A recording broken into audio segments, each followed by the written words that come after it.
Hello friends, नमस्कार। मैं योगेश चतुर्वेदी आज आपके लिए सेकंड चैप्टर कंप्लीट होने की खुशखबरी लेके आया हूं। तो फ्रेंड्स, आपको बहुत बहुत बधाई, क्योंकि आपका सेकंड चैप्टर कंप्लीट हो गया है और थर्ड चैप्टर आज हम स्टार्ट करने वाले हैं। और थर्ड चैप्टर का जो पहला टॉपिक है विद्युत धारा, इलेक्ट्रिक करंट। फ्रेंड्स, अगर आपको याद हो तो जब हमने फिजिक्स का फर्स्ट चैप्टर स्टार्ट किया था तो वहां विद्युत को पढ़ा था। विद्युत के दो प्रकार देखे थे, एक था स्थिर विद्युत और एक धारा विद्युत। स्थिर विद्युत में आवेश को स्थिर रखा जाता है।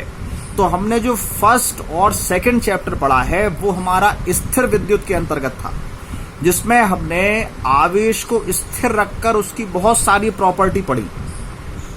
अब थर्ड चैप्टर आज हम जो स्टार्ट कर रहे हैं ये धारा विद्युत है। इसमें हम आवेश को प्रवाहित करेंगे और फिर उसकी जो प्रॉपर्टीज होंगी उनका अध्ययन करने वाले हैं। तो इसके अंतर्गत हमारा पहला टॉपिक आता है विद्युत धारा, इलेक्ट्रिक करंट। अब ये इलेक्ट्रिक करंट आपने जैसे ही नाम सुना होगा तो आपने कक्षा 10 की याद आ गई होगी।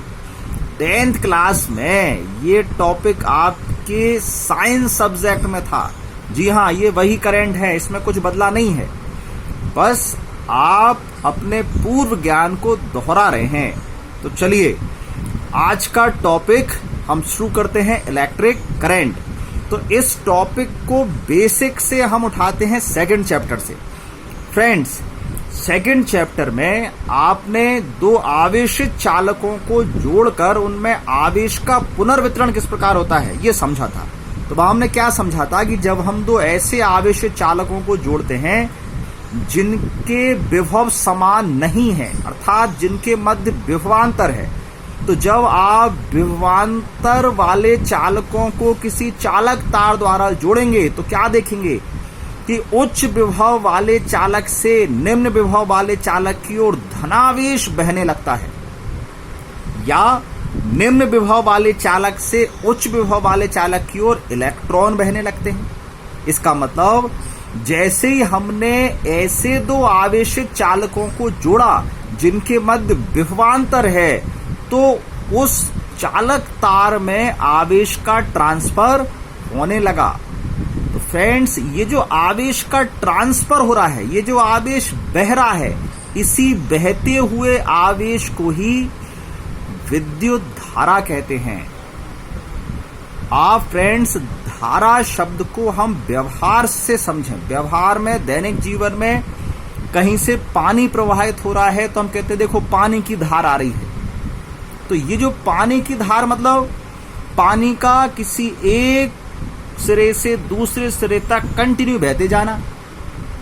ऐसे ही यहां विद्युत की धारा है, विद्युत का संबंध आवेश से है। तो आवेश जब किसी एक सिरे से दूसरे सिरे पर ट्रांसफर होगा तो हम उसको आवेश के बहने की धारा, विद्युत धारा कहेंगे। तो इतना तो फ्रेंड्स हम समझ गए हैं कि यदि किसी चालक में आवेश ट्रांसफर होगा तो हम कह देंगे कि इसमें करंट सप्लाई हो रहा है, इसमें विद्युत धारा प्रवाहित हो रही है। अब ये विद्युत धारा कब तक प्रवाहित होगी? तो आप ये जानते हैं कि विद्युत धारा तभी तक प्रवाहित होगी जब तक कि इनके मध्य विभवांतर है। क्योंकि सेकंड चैप्टर में हमने विभव को जब समझा है तो उसमें ये समझा है कि विभवांतर होने पर, मतलब विभव का अंतर होने पर ही आवेश का ट्रांसफर होता है। तो कब तक होता है? जब तक कि दोनों के विभव समान ना हो जाए। तो यदि किसी हम ऐसे दो चालकों को जोड़ें जिनके विभव समान हो तो आवेश का ट्रांसफर नहीं हो सकता। तो ये बात तो तय हो गई कि यदि हमको विद्युत धारा कहीं प्रवाहित करनी है तो उस चालक के सिरों पर विभवांतर उत्पन्न करना होगा। तो जब तक विभवांतर बना रहेगा तब तक इसमें आवेश बहता रहेगा, अर्थात धारा प्रवाहित होती रहेगी। तो यहां से हम ये समझ चुके हैं कि धारा क्या चीज है, धारा का फिजिकल मीनिंग क्या है। लेकिन आपको यदि इस बहती हुई धारा को नापना है तो फिर एक फॉर्मूला की आवश्यकता पड़ेगी ना। तो कोई फॉर्मूला बनाने का तरीका ढूंढें। चलिए ठीक है, तो इसमें अगर हमको धारा का मतलब आवेश का बहना है, तो आवेश के प्रवाह को ही तो नापना है। यदि आवेश के प्रवाह को नापना है तो फिर हम क्या करें, किसी एक सिरे पर खड़े हो जाएं जहां से आवेश हमारा बाहर निकल रहा है या जहां से आवेश हमारा बह रहा है, और उस सिरे पर आप ऐसी एक मशीन लगा लें जो आपको ये बता दे कि समय के साथ कितना आवेश यहां से बाहर निकला या समय के साथ कितना आवेश इस सिरे से प्रवेश किया। तो आवेश का समय के साथ जो प्रवाह है उसी को यदि हमने नाप लिया तो फिर हमको धारा की वैल्यू मिल जाएगी। इसीलिए आपने 11th में जो डेफिनेशन पढ़ी होगी वो डेफिनेशन क्या थी, आवेश प्रवाह की दर।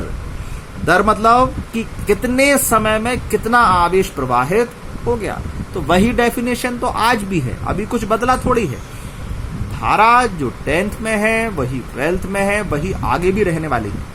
तो इसलिए आप इस टॉपिक को अपने जो 10th का नॉलेज है वहां से उठाएं और फिर उसको और आगे समझने का प्रयास करें। ऐसा बिल्कुल मत समझना कि वो अलग है और ये अलग है। तो चलिए एक बार जो मैंने लिखा है उसको यहां से हम जल्दी जल्दी पढ़ लेते हैं।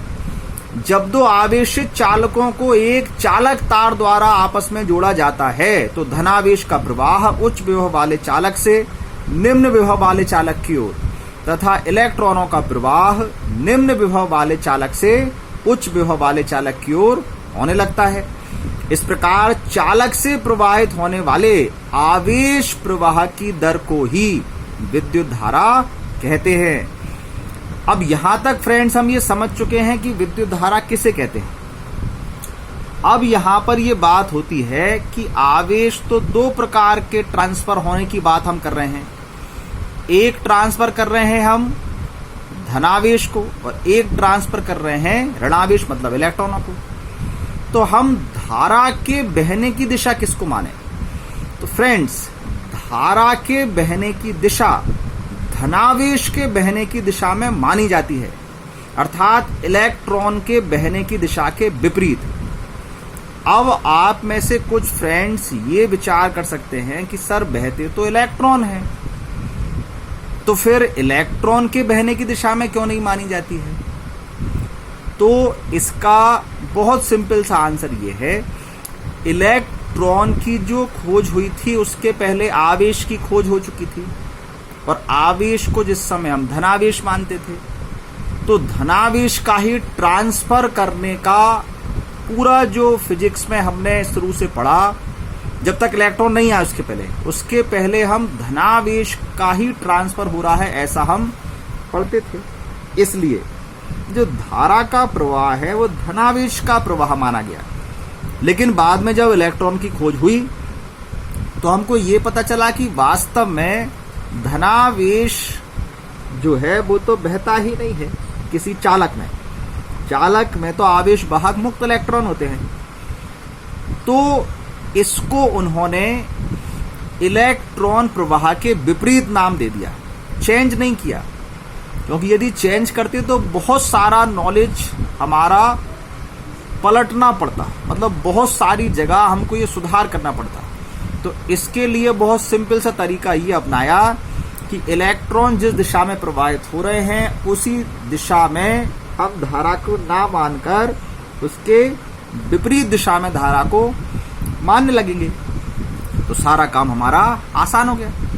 तो इसलिए धारा की जो प्रवाह की दिशा है वो धनावेश के प्रवाह की दिशा में मानी जाती है, ना कि इलेक्ट्रॉन की। इलेक्ट्रॉन प्रवाह के विपरीत दिशा में धारा को हम मानते हैं और धारा को बोलते हैं करंट, लेकिन इसका सिंबल होता है आई द्वारा इसको प्रदर्शित करते हैं। तो अब अगर आपने कोई चालक लिया और t समय तक कैलकुलेट किया कि कितना आवेश प्रवाहित हुआ, तो यदि किसी चालक के परिच्छेद से t समय में q आवेश प्रवाहित हो रहा है।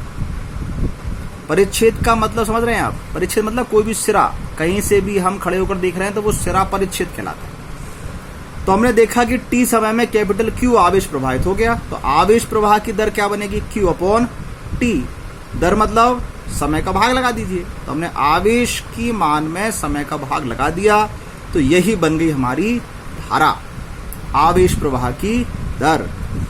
अब ये हमारे पास जो फॉर्मूला आ गया, अब इस फॉर्मूले से यदि हम परिभाषा बनाएं तो क्या बनेगी, तो टी की वैल्यू हम ले लें 1 मतलब 1 सेकेंड, तो आई की वैल्यू किसके बराबर हो जाएगी, क्यू के। तो 1 सेकेंड में प्रवाहित होने वाला आवेश धारा है, बस यही डेफिनेशन हो गई। तो हमको एक और डेफिनेशन मिली, चालक के किसी परिच्छेद से 1 सेकेंड में प्रवाहित होने वाले आवेश को ही विद्युत धारा कहते हैं। तो इस प्रकार आपने आवेश प्रवाह की दर 10th क्लास में जो डेफिनेशन पढ़ी थी वो भी सही डेफिनेशन है। अभी हमने फॉर्मूले से एक डेफिनेशन और प्राप्त कर ली है, ये भी धारा की डेफिनेशन है। आप किसी भी डेफिनेशन का प्रयोग कर सकते हैं। अब इसके बाद इस फॉर्मूले में जो हमने क्यू लिया है ये हमारा आवेश है। यदि क्वेश्चन हमको आवेश के रूप में ना देकर इलेक्ट्रॉनों की संख्या के रूप में दे दिया जाए कि किसी चालक के परिच्छेद से n इलेक्ट्रॉन प्रवाहित हो रहे हैं, बताओ कितनी धारा होगी, तो आप जानते हैं Q इक्वल टू n ही होता है। तो आप Q की वैल्यू ये हमने कहाँ पढ़ा, अच्छा बताएं, हाँ क्वांटाइजेशन ऑफ चार्ज, आवेश के क्वांटीकरण में Q इक्वल टू n ही पढ़ा था ना। E क्या था, मूल आवेश या इलेक्ट्रॉन के आवेश का मान 1.6 इंटू 10⁻⁻19 कूलाम, याद आ गया जी हाँ। तो वहीं से हमने ये formula Q equal to n लिया है, यहां पर आप फिट कर दो, तो I इक्वल टू क्या हो गया, NE/T। तो ये तो बात हुई हमारी उस धारा की जिसमें हमने T समय में Q आवेश प्रवाहित किया। तो यदि आवेश प्रवाह की दर हमारी कांस्टेंट है तो I की वैल्यू कांस्टेंट रहेगी, लेकिन यदि I की वैल्यू हमारी कांस्टेंट नहीं है, परिवर्तित हो रही है, तो फिर हमको I का एवरेज मान निकालना पड़ेगा। तो एवरेज मान कैसे निकालने हैं, तो फिर हम कैलकुलेट करेंगे कितना समय में कितना आवेश प्रवाहित हुआ, तो उन सारे आवेश को जोड़कर टोटल समय से हम भाग लगा देंगे, तो हमको I की एवरेज वैल्यू मिल जाएगी। अब अगर मान लीजिए कोई तात्कालिक वैल्यू पूछ रहा है, तो फिर आप उस तत्काल वाले आवेश को तत्काल वाले समय से भाग लगा दो, जिसको हम इंस्टेंटेनियस वैल्यू कहते हैं। तो यदि समय अंतराल हमारा बहुत छोटा है तो I इंस्टेंटेनियस की वैल्यू है dQ/dt, और यदि हम बड़ा समय अंतराल ले रहे हैं तो del Q/del T। तो इस प्रकार हमारे पास धारा के ये कई सारे फॉर्मूले बन जाते हैं। अब फ्रेंड्स, चूंकि हमने एक नई राशि पढ़ी है तो ये राशि अदिश होगी या सदिश, ये भी जानना आवश्यक है। तो मैंने आपसे कहा धारा एक अदिश राशि है। आप सरप्राइज हुए ना, क्योंकि ऊपर जब से हम बात कर रहे हैं कि धारा की दिशा है, धनावेश के बहने की दिशा है, इलेक्ट्रॉन की विपरीत वाली दिशा है, और नीचे जाकर सर आप कह रहे हो कि धारा तो अदिश राशि है। ये क्या चक्कर है कि धारा के बहने की दिशा भी है और ये अदिश राशि भी है। तो इसको समझाने के देखिए फ्रेंड, मेरे पास दो तरीके हैं। पहला तरीका, आप इसके फॉर्मूले देखें। I इक्वल टू क्या है, Q/T। Q क्या चीज है, आवेश, अदिश राशि।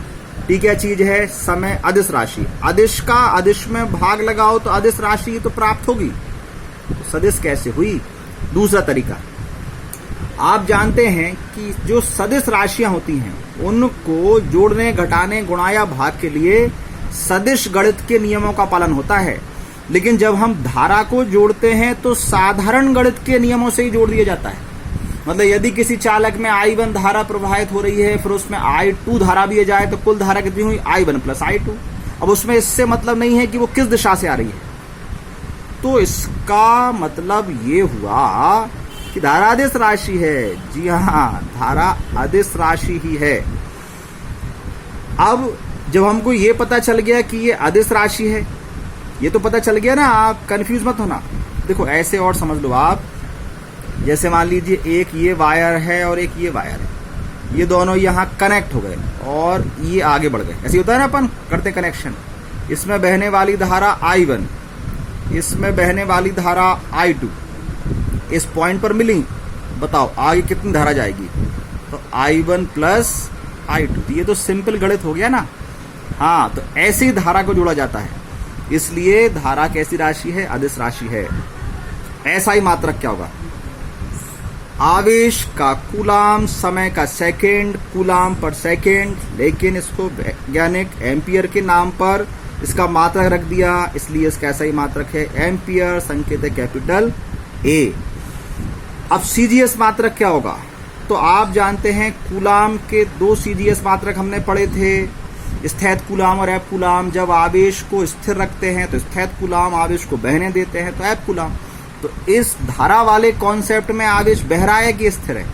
बह रहा है, तो ऐब कूलाम होगा। तो ऐब कूलाम पर सेकंड ऐब एम्पियर कहलाया, या इसका सीजीएस मात्रक बीओट भी कहा जाता है। तो आप जब गूगल सर्च करेंगे तो वहां आपको बीओट भी मिलेगा। विमी सूत्र क्या होगा? तो आपको जानकर खुशी होगी कि एम्पियर जो मात्रक का संकेत कैपिटल ए है, वही संकेत विमी सूत्र में भी है, अलग से कोई संकेत नहीं है। तो इसका विमी सूत्र हो गया M0 L0 T0 और A। अब चूंकि हमारे पास एक नई राशि आ गई है तो नया मात्रक भी आ गया, तो अब हम इस मात्रक की भी परिभाषा बनाएंगे। तो इसके मात्रक को हम 1 एम्पियर के रूप में परिभाषित करेंगे। अब कैसे करेंगे? तो देखिए, धारा का फॉर्मूला क्या है? I = Q/T। अब एम्पियर क्या है? हमारी SI यूनिट। तो आवेश का SI मात्रक कूलाम, समय का सेकंड। जब आवेश 1 कूलाम होगा, समय 1 सेकंड होगा, तो धारा 1 कूलाम पर सेकंड हो जाएगी। इसी कूलाम पर सेकंड को ही तो एम्पियर कहते हैं। तो ये तो हो गया 1 एम्पियर की कंडीशन। कैसी? कि 1 एम्पियर धारा कब मिलेगी? जब हम 1 सेकंड में 1 कूलाम आवेश प्रवाहित करेंगे। अरे भैया, यही तो डेफिनेशन बन गई है।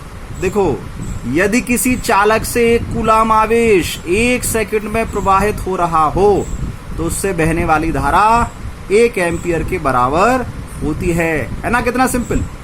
अच्छा, अब इसमें लेकिन वो क्या करते हैं, पेपर में एक क्वेश्चन और आपसे पूछा जाता है कि यदि किसी चालक से 1 एम्पियर की धारा प्रवाहित हो रही है तो बताइए उससे कितने इलेक्ट्रॉन ट्रांसफर होंगे।